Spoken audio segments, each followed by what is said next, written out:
One Piece chapter 1086 was wild. What's up guys, it's your boy Romans, aka Roman Sensei, and we have a lot to talk about. Let's just get into it. Now, chapter 1085 was peak enough, but come on now, Oda? We're eating too good. And so, the chapter starts off before the news of King Cobra's death was announced. And we see Pell and the lost homie looking for Vivi and King Cobra. And then speaking of Vivi, we didn't see her with Wapple D Runaway, the most wanted man in the One Piece world right now, possibly. And they are on the ship of the Aegis Kingdom. I just think it's funny because Wapple's already now like a runaway G and he uses connections, and it's not a bad decision. Like, we know Morgan's is about drama, that's what Morgan's does. That's what he's about. And I think he's trying to build a humongous story. Since Morgan's knows something's up, he's like, hey, what's up? Come on here. I'll help y'all out. That's what really got me in my feelings right there. We see Vivi. It hurt my heart because Vivi was just saying she needed to talk to her dad because he was a warrior, and that I was just like, dang, man. King Cobra! It just got me in my feels so quick. That's when I knew that we were just gonna be in for a wild ride the whole chapter. You know what I'm saying? The whole chapter. You already know why I'm rocking this. But while we were talking about Big News Morgans, I've always had some thoughts about him. Like, for a while, I've been saying that Big News Morgans is potentially one of the most dangerous characters in the whole One Piece story. And we don't know what he looks like. No one knows what this dude looks like. He's just always in his devil fruit form. I don't think some people know that that's his devil fruit form. You know what I'm saying? He's a human. If I'm wrong, let me know in the comments below, but I think I'm right. I don't know. But after that emotional panel right there, we then get to Sabo and Bonnie. We finally get more into how messed up Sabo got, because I don't think people really got it. Bro got messed up. He got the white eyes and everything, and we know what that means. Us anime fans know what the white eyes mean. Bro got rocked. I just felt so bad for Sabo because, he keeps having flashbacks of King Cobra. Like, every time we see Sabo right now, we just see him going through a heartbreaking moment. So all the Sabo fraud allegations and everything, I don't want to hear it. Sabo is one of those guys. He's him. Sadibo. No fraud. So, by that time in the chapter, we're already zoned in. But the next panel that we got, a dialogue. We finally got the Gorosei and Imu in a conversation and seeing how they communicate with each other. Is it just me, or did it feel like a darker element than we're typically used to in One Piece? I don't know, maybe I'm overthinking it, but it just, so many different weird vibes are going on at one time. And I love how they started off, they mentioned how Sabo must have a checkered fate due to him being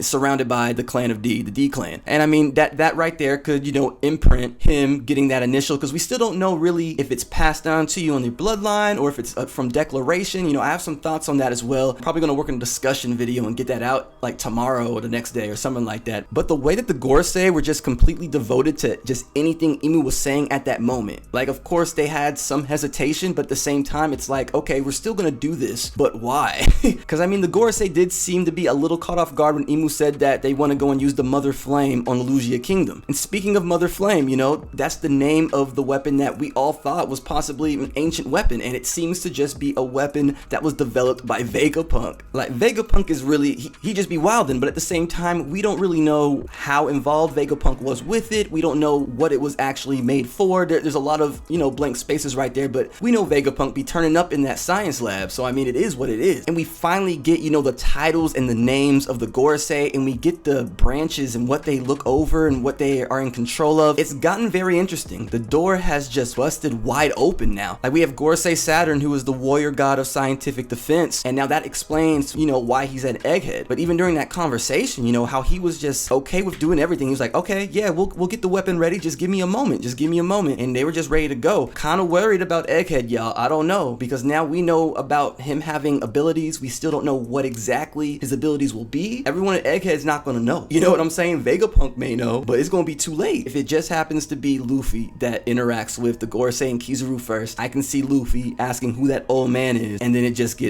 goes left. Going on with the other names, we have Gorosei Saint Marcus Mars. I think he's like the warrior god over the environmental, over environment. You have the Gorosei Top Man Valkyrie, the warrior god of justice. You have Gorosei Ethan Baron V Nojoro. That name is just cold. I love it. I probably didn't even say it right, but yeah, the warrior god of finance, and then Gorosei Shepherd Jupiter, the warrior god of agriculture. I just love how Oda does that stuff, but the names already, like, there has to be more meanings to those names, and I can't wait to figure that out as well. When it gets to like Emu, the Gorosei, and their abilities, I really do think that, you know, they could be mythical zoans. Like I said, I'm gonna go and work on a video for that, and we can discuss about that in a few days. And then I love it when I always get my dose of Akainu panels, because the next panel, you know, it takes us to Akainu, and he's just stressed out like he usually is. You know, it's nothing new, and he's talking about the rebellion, Tajin and Aegis. The next thing just caught me off guard completely. We then see a Seraphim crocodile, Gecko Moria, and Dofi. It finally happened. It finally happened. But I mean, just take a look at the panel, the drip. They're just dripped out. I love it. I love it. I love the details. I can't wait to see. I can't wait to see all of this animated, honestly. Like every time we think that we're getting to a peak and a pinnacle of how exciting, you know, the story can get, Oda just takes us for a whole different spin, and I'm loving it.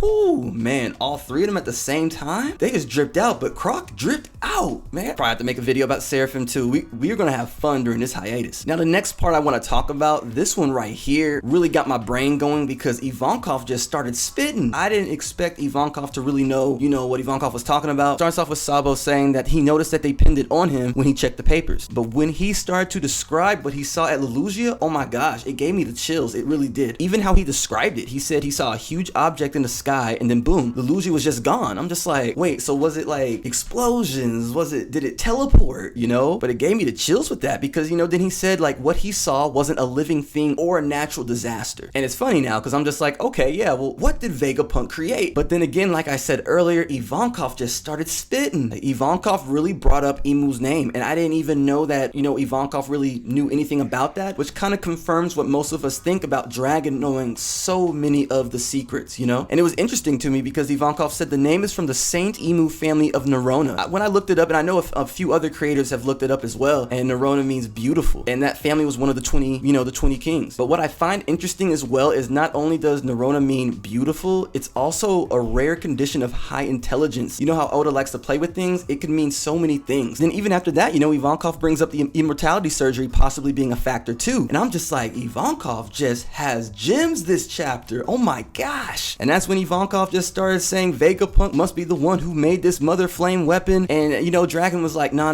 that's the homie. I don't think he would do that. I think Dragon's right. You know, Dragon seemed pretty calm-minded when he was hearing about it and everything. He seemed more freaked out when he heard about King Cobra before he knew anything, you know, and thought that it was Sabo that really did it. What that also confirms for me is that the Revolutionary Army does not actually have an ancient weapon, because the way they were talking about it made it seem like they didn't have any one of them at all. I could be wrong though. I could be wrong. Let me know in the comments what you think. Now at the end of the chapter, guys, we finally get something huge, and it actually made me feel so good because it goes with some of the theories that I've been trying to build up. Because ooh, we get Saint Garling Figurlin. Now let's break it down real quick about who this dude is. Now he is the supreme commander of the God's Knights, of the Holy Knights. But here's what got me so hyped. He is also the former king of God's Valley. Now if you follow me on TikTok, you know that I've been talking about this for a minute because it goes and ties down to Rox. Part of me feels like Rox wasn't even evil, and two, part of me wants to say Rox is somehow alive. And I have so many thoughts that we're gonna make a video about that too, guys. Don't worry. Yeah, my jaw dropped. We finally got some God Valley info, and it's finally happening, and I love it. The levee is breaking. The levee is breaking, and I love it. I hated what I saw after that because our boy Mojard, you know, unfortunately, he was the victim to Mr. Saint Garling Figurlin. He is the man who can judge the celestial dragons as well. This is crazy. Oda just, again, opened up a whole different realm of stuff. Just,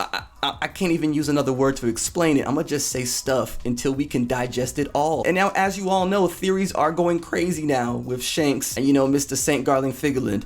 And based solely off of the huge gem that we got in Film Red with Shanks, I mean, why not? We still don't know anything. It's, man, like some say it's Shanks' dad, you know, and some say it's his granddad. It's a lot to digest, you know, it really is. And I can't wait to go and talk about it with you guys during this hiatus. But yeah, you know, that makes me want to ask you guys something. We always had a feeling that, you know, the One Piece wasn't Shanks' real goal. If it ends up being true that, you know, it is his dad or his granddad or just a family member, I mean, maybe that was his goal this this whole time. Maybe it's just a family drama, you know. I always thought that the ancient kingdom possibly had a, you know, a royal guard, and whenever everything shifted, maybe the royal guard shifted as well, and that was the Holy Knights. So many things. Oh my gosh. But yeah, leave in the comments what you guys think about that. But yeah, also speaking of that hiatus, Oda's just getting eye surgery for his astigmatism. Thankfully, you know, I hope he rests up as much as he can. We all just want him to rest. He's given us so much to chew on until he comes back, even though, you know, he's gonna end up probably working on some content, but that's Oda. But yeah, what's next? There's so much stuff that we need to discuss about. We've already finished talking about the chapter, but we're gonna make some stuff happen. I'm gonna make some discussion videos. We have to talk about Lily, the bond between Alabasta and the Kozuki clan. Like, what are really Imu and the Gorosei's powers? Are they mythical Zoans? Does Imu really have the devil fruit? It's wild stuff right now, because I mean, I've heard some people say Imu could be a shapeshifter. Definitely. I think, yeah, the GOAT BDA Law, I think he's the one that said that. Like the Holy Knights introduction. What if all of the Holy Knights is Shanks' family? That's a whole family of Shankses? Of Shanks. What? It's gonna be very, very crazy. And then that's not even getting close to just how wild Egghead is gonna be. Egghead, I don't know. Something's gonna happen in Egghead, and the Straw Hats gotta be ready for it. Too many potential just dramatic matchups we have there. Then we have Garp and Aokiji. We are really, really eating good, man. We really are. But yeah, guys, that's all for this video right here, talking about One Piece chapter 1086. Like I said, I'm about to start getting a lot of discussion videos. I have more tier lists in the making for you guys as well, and keeping the content coming out for you guys. But leave in the comments below what videos you want, and I'll see what I can do for you guys. If you haven't hit that subscribe button yet, go ahead and do that and join the crew. It's a party every day. And I guess until I see you guys next time, God bless.